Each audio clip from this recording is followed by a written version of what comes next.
Emotionally detaching yourself from someone is not easy, no matter how much you try to deceive yourself, disguise it with distractions, or repeat empty self-help phrases. Attachment is real, and when it catches you, it becomes a weight that drags you to the bottom. But here's the truth: no one wants to tell you. No one will come to save you. There are no shortcuts, no magic solutions. There is only one choice. Either you face your own mind, or you continue chained to something that no longer exists. Imagine a man trapped in a dark room. There are no windows, no visible doors, only the shadows of his own past projected on the walls. He doesn't know it, but the exit was always there. Only that, instead of looking for it, he has spent all this time hitting the walls, wondering why things are not as they used to be. That person could be you. You still think about that person, about what they were, about what they could have been. You keep going over conversations, memories, moments that no longer exist. But have you ever stopped to ask yourself if you are not the one who is feeding that prison? Stoicism is not a philosophy of escapism. It will not tell you to ignore the pain or convince yourself that nothing ever happened. It will teach you to take control, to stop reacting like a slave to your emotions, and to become someone capable of standing on their own. Because the suffering you feel now is not a sentence, it's an opportunity to become stronger. Marcus Aurelius had it clear: if something external disturbs you, the pain is not due to the thing itself, but to your judgment about it, and you have the power to change that judgment at any time. The problem was never the other person. The problem has always been your interpretation of what happened. So here we are not going to talk about letting go with empty motivational phrases. We are going to talk about regaining control, about rebuilding yourself, about no longer being a prisoner of your own attachment. Today, you will learn 6 Stoic principles that will make the difference between staying trapped in that dark room or finally seeing the exit. Not because the door appears out of nowhere, but because you will learn to see it. What follows is not simple advice to feel better. It's a call to wake up, to get out of the emotional fog and regain control of your life. 1. Acknowledge the power of your choices. Look around you. Everything you are today is the result of your past choices. Not someone else's, not fate, not an invisible force dictating your life. Everything you feel now is the product of what you've decided to nurture in your mind. The problem is that when you're emotionally attached to someone, you act as if you've lost that power, as if every thought about that person sneaks into your head without your permission, as if the pain you feel is something that simply happens to you, and not something you allow to continue happening. Think of someone in chains. No matter how much they try to move forward, the chains tie them to the same place. But here's the interesting thing. Those chains are not locked.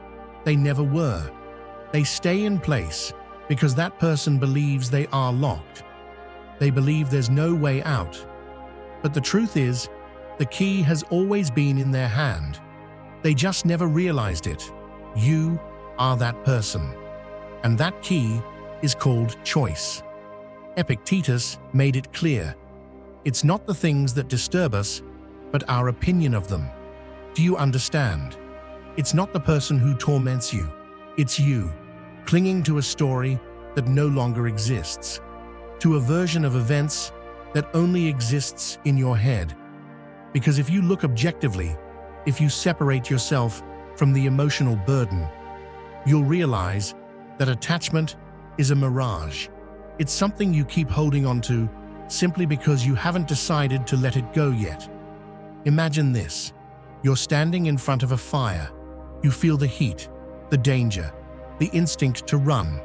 But instead of moving away, you decide to stay, adding more fuel to the fire with every memory, every what if, every message you read over and over again. That's your choice. And this is where Stoicism comes in. Because the basis of this philosophy is simple, but brutally powerful. You have control over what you think and what you decide to focus on. Think about it. If someone gave you a poison and told you drink this, would you? Of course not. So why do you keep swallowing thoughts that only destroy you? This is not about denying sadness or pretending it doesn't hurt. It's about understanding that what you do with that pain is your responsibility. It's about accepting that if you can choose suffering, you can also choose to stop feeding it. From today, every time that thought assaults you, don't deceive yourself by saying, "I can't help it." Instead, tell yourself the truth.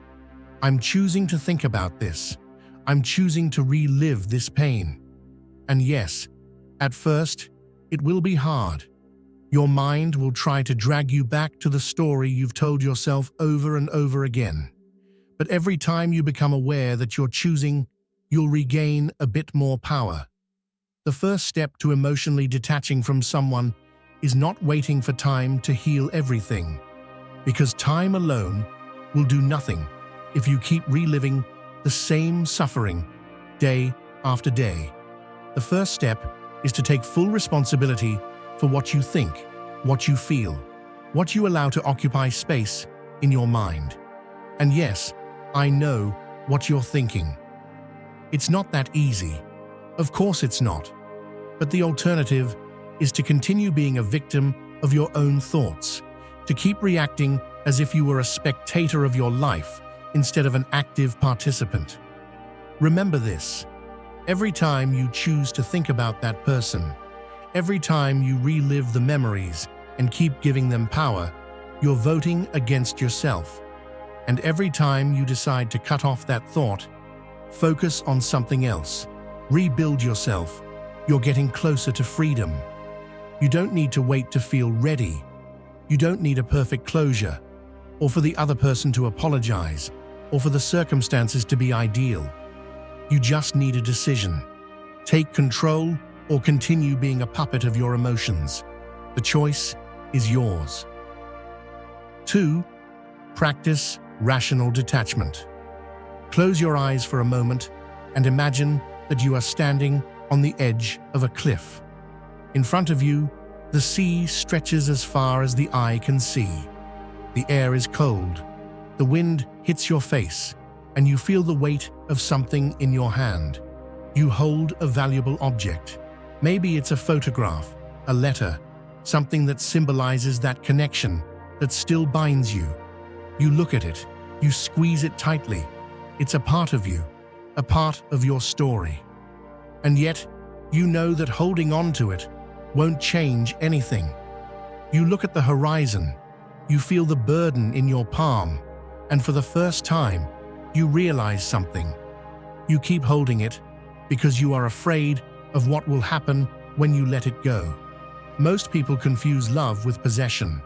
They believe that the value of something depends on how much they can cling to it. But the truth is the opposite. What really matters in life is what you are able to let go of. Rational detachment does not mean that you stop feeling or that you ignore what you experienced. It means that you stop being a slave to what no longer exists. You can't keep driving with your eyes fixed on the rearview mirror. If you do, you crash. The Stoics knew this better than anyone. Seneca wrote, "What we possess possesses us." And that doesn't just apply to objects, but also to relationships, memories, and emotions. Every time you desperately cling to what you've lost, you cede control over yourself. Imagine it like this: you've been walking for too long with a rope tied to your waist. At the other end is the person who is no longer part of your life. No matter how much you advance, you still feel the pressure. The problem is not the rope. The problem is that you haven't had the courage to cut it, You don't need someone else to do it for you.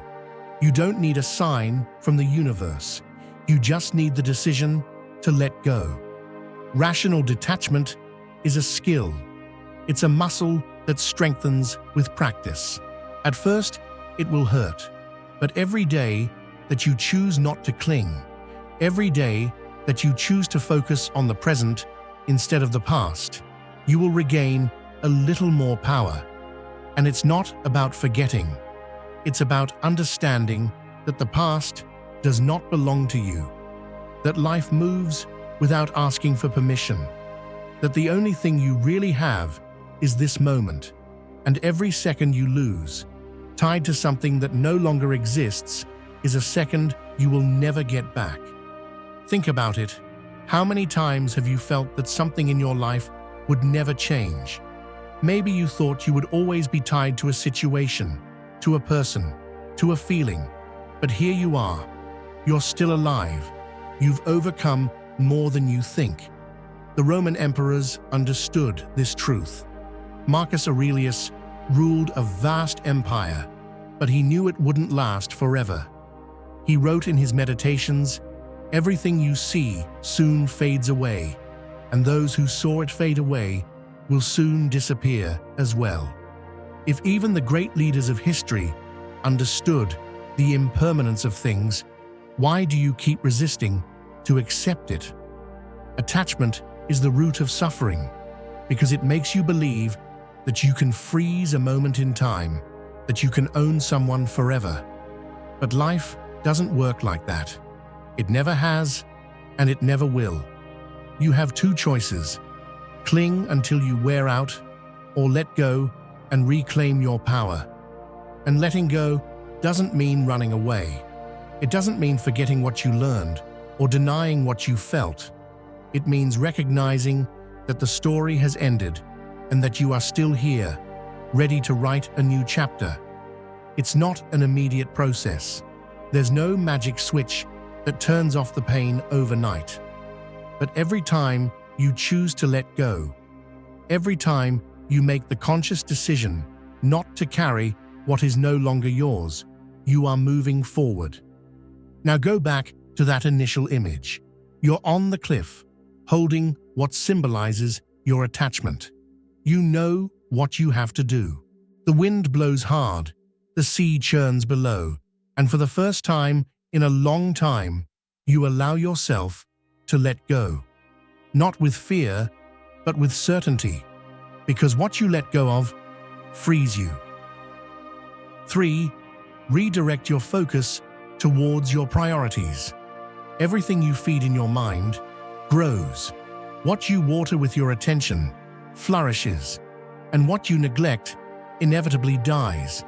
You've spent too much time watering what no longer exists. You've let a single person occupy all the space in your head as if there were no more paths to walk. But as long as you keep feeding that memory, you'll remain trapped in it. The problem is not that you lost someone. The problem is that you lost your way. You stopped looking forward and got stuck in a cycle of repetitive thoughts that lead nowhere. It's time to break that cycle. Marcus Aurelius was right when he said, "The happiness of your life depends on the quality of your thoughts."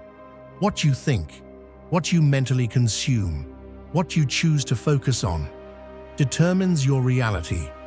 It's not about ignoring what you feel or pretending there's no pain. It's about choosing which direction you're going to walk from now on. Because if you keep looking at the past, you'll lose sight of everything you could be building. The Stoics understood that life is not about what you lose, but what you do with what you have. And right now, you still have much more than you think. You've put aside your projects. You've paused your ambitions. You've allowed a single aspect of your life to cloud everything else.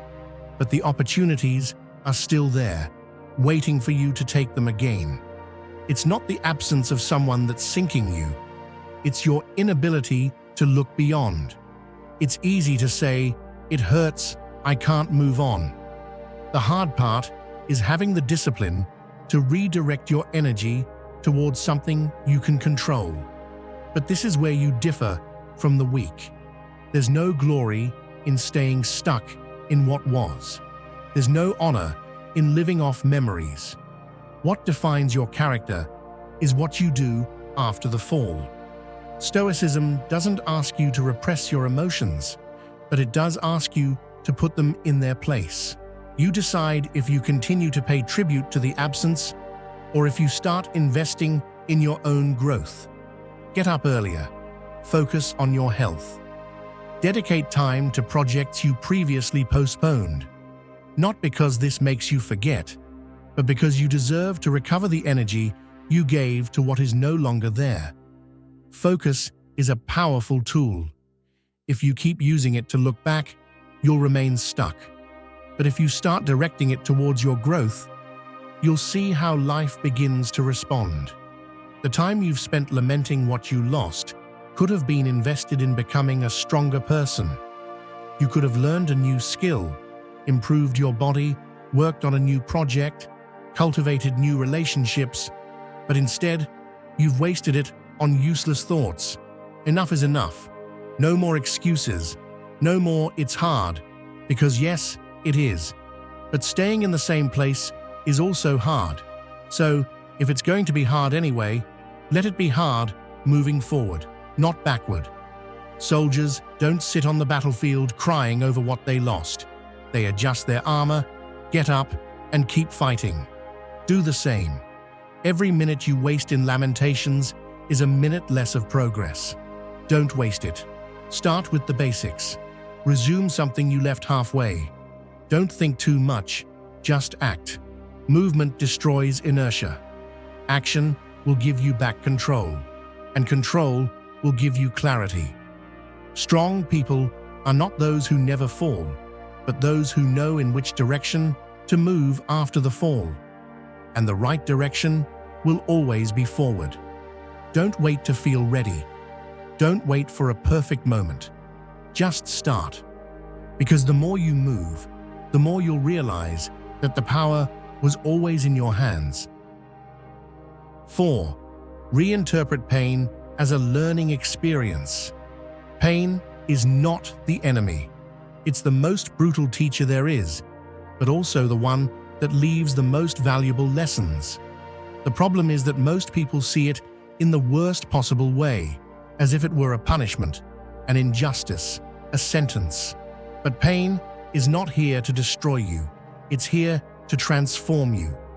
You've spent too much time trying to run away from it, seeking distractions, wondering when it will stop hurting, as if it were something that time will solve by itself. But time heals nothing if you don't decide to learn the lesson. Marcus Aurelius put it bluntly, "If it hurts, it's because you consider it an evil. If you consider it differently, it will stop hurting." This doesn't mean that suffering isn't real. It means that you are the one who gives it meaning. If you keep seeing yourself as a victim of circumstances, pain will devour you. If you keep telling yourself that this shouldn't have happened, that life is unfair, that you can't bear it, you're condemning yourself to unnecessary suffering. Because the problem is not the wound, but what you decide to do with it. Every blow you receive has two paths. It sinks you or it hardens you. Soldiers don't become strong in times of peace. They become strong in battle, when everything is against them, when fear is real and defeat seems imminent. You are in that moment now. This is your training ground. This is where your resilience is forged. This is where you decide whether you will be someone who breaks or someone who rises with more strength. Look back. Every obstacle you overcame in the past seemed impossible at the time, but here you are, stronger, more aware, with more experience. Nothing you lived was in vain, unless you refuse to learn from it.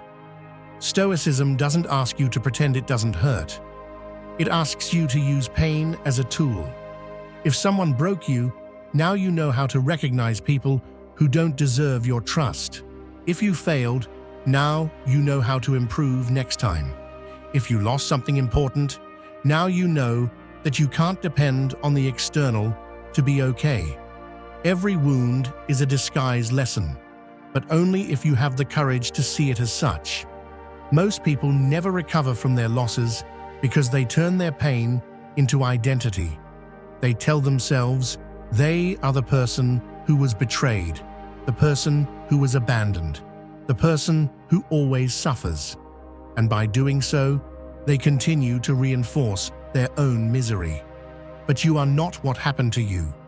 You are what you decide to do with it. You can keep seeing this situation as the worst blow of your life, or you can turn it into the catalyst that awakens the best version of you. Scars are not a symbol of weakness. They are proof that you have survived. The key is simple. Stop resisting what happened. Accept the pain and use it as a drive. Iron hardens with fire. The body strengthens with resistance, and the mind becomes unbreakable with adversity. But only if you decide that it will be so. Someone left you, someone failed you, something broke along the way. Good. Now it's your turn to rebuild yourself. Not as you were before, but better, stronger, wiser. If you suffer and learn nothing, the pain was in vain. But if you use every blow as a step to climb higher, then nothing that happened was a loss. Everything became fuel. The difference between those who get stuck in suffering and those who move forward is not in what happened to them. It's in how they interpreted it. There is no defeat in falling. The real defeat is refusing to learn from it. You're going to stop feeling sorry for yourself. You're going to stop replaying in your head what could have been. You're going to transform every second of suffering into discipline, into action, into growth. The weak run from pain. The strong absorb it, study it, use it. You decide who you want to be. And if the pain is going to be there anyway, make it worth it. 5. Build an emotional fortress. If someone is taken away from you and your whole world collapses, it's because you never had a world of your own. You were just a satellite orbiting around someone else. You can't keep living with that fragility. You can't depend on things being the way you want them to be to feel good. Life doesn't work that way, and if you remain tied to the idea that happiness comes from the outside, you will always be at the mercy of what others do or don't do. That's not living. That's being a prisoner. Emotional strength is not being insensitive or avoiding pain. It's knowing how to face it without falling apart. It's looking at yourself in the mirror and recognizing that even though you've lost something, you haven't lost yourself. And that's the only thing that really matters.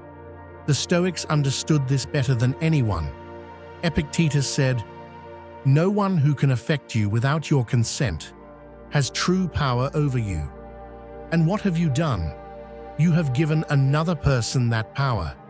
You have allowed their decisions, their absence, their indifference to define how you feel, as if you were a mere puppet in the hands of fate. But you're not a puppet, you're a warrior. Look at what soldiers do when they're in battle. No matter what happens, they keep moving forward. Not because they don't feel fear, not because they're immune to pain, but because they've trained their mind not to break under pressure. Do you think they have the privilege of stopping to lament when things don't go their way? No, because they know their life depends on moving forward. So does yours. If you keep allowing a loss to destroy you, it's because you never strengthened the base on which you built yourself. Now is the time to do it. Not when everything is fine, not when the pain goes away by itself, not when you magically feel better. It's now, at this very moment, when it hurts the most, when you feel most vulnerable. That's when character is forged. Building emotional strength is not complicated, but it requires brutal honesty.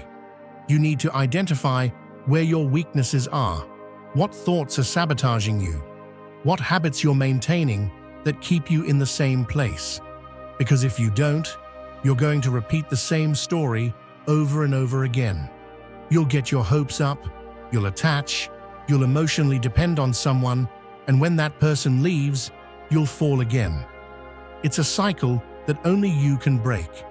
The key is to train your mind just like you would train your body. You don't build muscles overnight. You don't develop endurance without effort. Your mind needs the same process. You need to feed it with the right stuff, eliminate what weakens it, and put it under pressure to make it stronger. I'm not talking about reading motivational quotes and waiting for everything to change. I'm talking about confronting yourself and toughening up with action, with discipline, with structure. Start by eliminating mental garbage. Stop consuming content that reinforces your victimhood. Stop listening to songs that sink you further. Stop romanticizing pain. Your mind feeds on what you consume. Just as the body gets intoxicated with junk food, your mind gets intoxicated with junk thoughts. If you keep surrounded by things that keep you weak, you'll never build anything solid within you. Next, put order in your life. Emotional strength is not built in chaos. A soldier prepares before the war, not when he's already on the battlefield. You have to be strategic. Establish routines that strengthen you. Surround yourself with people who add value. Exercise. Take care of your diet. Invest in your development. Not because that makes the pain disappear, but because it makes you stronger than it. Learn to be alone without feeling empty. There is no strength without emotional independence. If you need someone by your side to feel complete, then you have never really been free. True freedom begins when you realize that you don't need anything external to feel at peace. When you understand that, no one can really hurt you. And yes, this takes time, but every day you spend without building your emotional strength is a day you remain vulnerable, a day you continue to depend on external factors to feel good. Don't let that keep happening. Don't wait for life to treat you gently. Don't wait for everything to fit perfectly to start strengthening yourself. Life is not going to give you a break, but you can decide not to be someone easy to knock down. The difference between a person who sinks with every blow and one who keeps moving forward is not in luck, nor in what they have lived. It's in what they have built within themselves. And if until now you have been fragile, it doesn't matter. What matters is what you decide to do from today. Stand up, toughen your mind. Don't be someone easy to break. Become an impenetrable fortress. 6. Cultivate gratitude and acceptance. If you're still here, if you've read every word up to this point, it's because there's a part of you that wants to rise, a part that wants to regain control, a part that knows it can't keep living chained to what's no longer there. This is the last step, but also the most difficult, because it goes against what your instinct tells you, against what most people do when they go through a loss. Instead of resisting, instead of continuing to fight against reality, you're going to accept it, not as an act of surrender, but as an act of liberation. Most people suffer more from their resistance than from the pain itself. They spend days, months, or even years asking why, reliving the same memories, clinging to a story that has no more pages to write. But the truth is that suffering does not come from the loss, but from the inability to accept that loss is part of life. The Stoics understood this better than anyone. Marcus Aurelius wrote it in his Meditations. Don't waste your time arguing about what a good life should be. Just live it. Gratitude and acceptance go hand in hand. Being grateful for what was, without clinging to it, continuing to be. Accepting that each person who passes through your life has a purpose, even if that purpose is not to be with you forever. understanding that what you lost was not a punishment, but a lesson. But gratitude is not just looking at the past with appreciation, but also looking at the present and recognizing what remains standing. You've been so obsessed with what's gone that you haven't even stopped to see what remains. You're still alive. You're still here. You still have opportunities. You still have a life you can shape. Every morning you wake up is an opportunity to build something new. And yet, many choose to waste it, lamenting what they no longer have.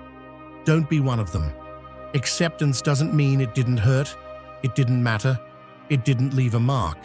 It means you recognize that life goes on and that you have the responsibility to go on with it.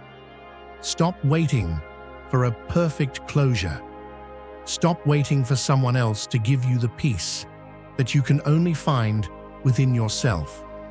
Your peace doesn't depend on a pending conversation, an apology, a last chance. It depends on you and no one else. If you can't change something, don't wear yourself out fighting against it. Accept what happened. Be grateful for what you learned and move forward with more strength than before. Think of a fighter who has fallen to the ground. The fight is not over, but he's there, breathing hard, with a battered body, with a mind clouded by fatigue. He has two options: stay there and lose without resistance, or get up, adjust his gloves, and keep fighting. That's the true Stoic mindset. Not asking why you fell, but deciding what you'll do now that you're on the ground. And what you'll do is get up. Not because it's easy, not because the pain will disappear immediately, but because the only alternative is to keep sinking. And that's not an option. You have a life ahead of you. You have opportunities you haven't yet explored. You have strength within you that you haven't even discovered. Don't let a person, a relationship, a loss define the rest of your story. You're going to let go of what was. You're going to be grateful for what remains. And you're going to accept that the future is still open to whoever has the courage to walk towards it. Because this is not about forgetting, it's about rebirth. So get up, take a deep breath, and move on. Thank you for staying until the end of the video. If you watched the whole thing, comment "I am Stoic" as our secret signal to know that you're a true student of Stoicism. Don't forget to subscribe and give the video a like if you enjoyed it. See you in the next video, and remember, keep cultivating your Stoic mind.